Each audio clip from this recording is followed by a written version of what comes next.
Good day again. I'm really going to go out on a limb here, and as you can see, I'm sitting in the car waiting on my wife to come out of the nail shop, and felt a desire to express uh, in an inadequate way, but the best I can, the simplicity of being a Christian. I don't think it's that difficult to understand, but it is um, a, a formidable task, let me put it that way, to put some things in place that are not there inherently. Of course, the first thing is you have to be saved or have a relationship with Jesus Christ. Um, you, it's a basic decision on who's going to run my life. I've proven over and over again when I run my life, it turns out to be a mess.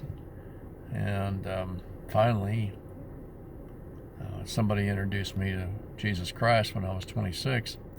And, it's been a process of um,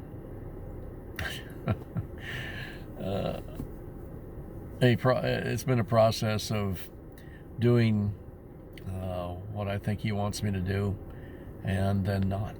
And it's kind of you have a little success, and you say, Jesus, I got it from here.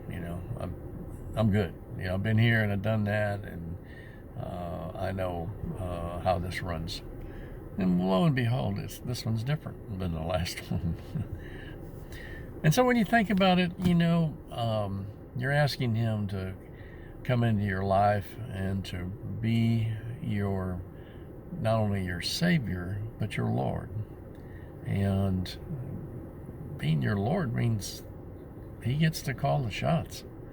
And the end result is you have a Father who runs the universe and loves you more than you can possibly understand, and knows everything that's ahead, and has all the power to make it come out good.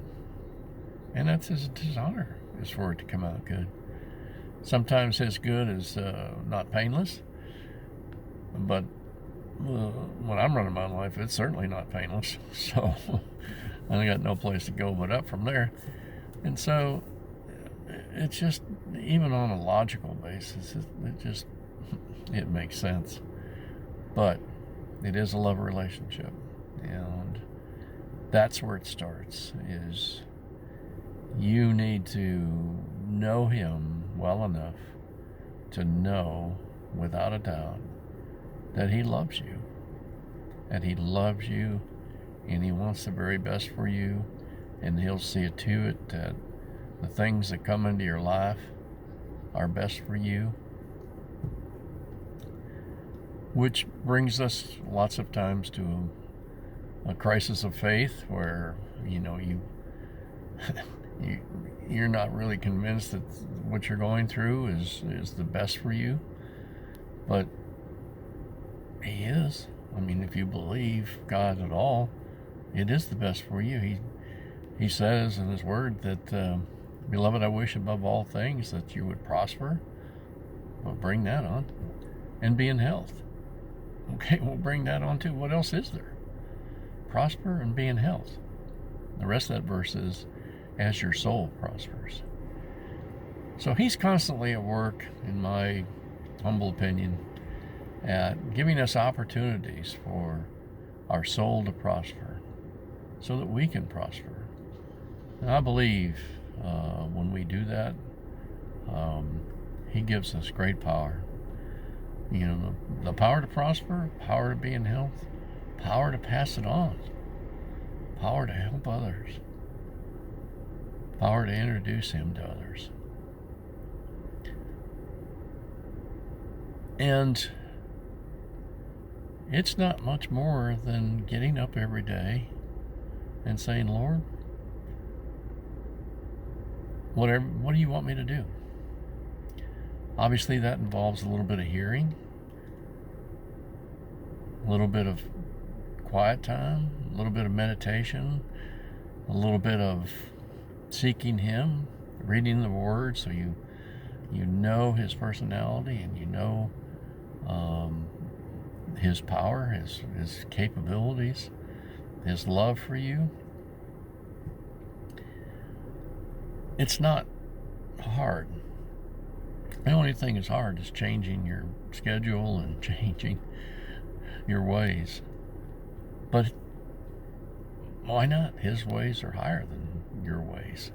His ways will bring prosperity and health. Why would you want less? And so it's just as simple as that. Will you be challenged? Oh, without a doubt. Will your faith be tested? Absolutely. But either you pass the test or you don't. If you don't pass the test, guess what? Tomorrow you get to take it and do a retake. And you just keep taking the test until that test is over. And then you move on to greater places in Him.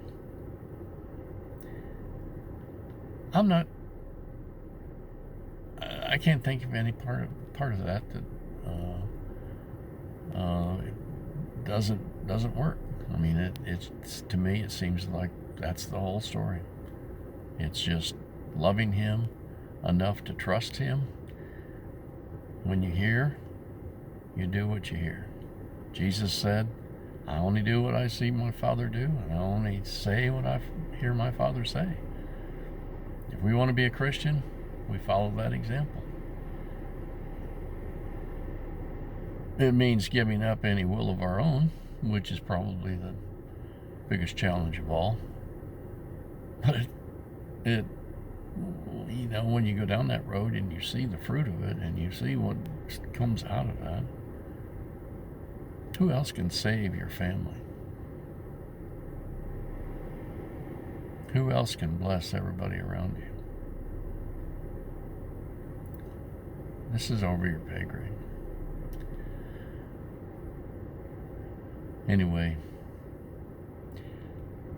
the two things I know for sure is that He loves you beyond your comprehension. You won't be able to see it all on this side of heaven. And the second thing is He's got more. He's got more for you. Just seek Him. Praise Him. God bless.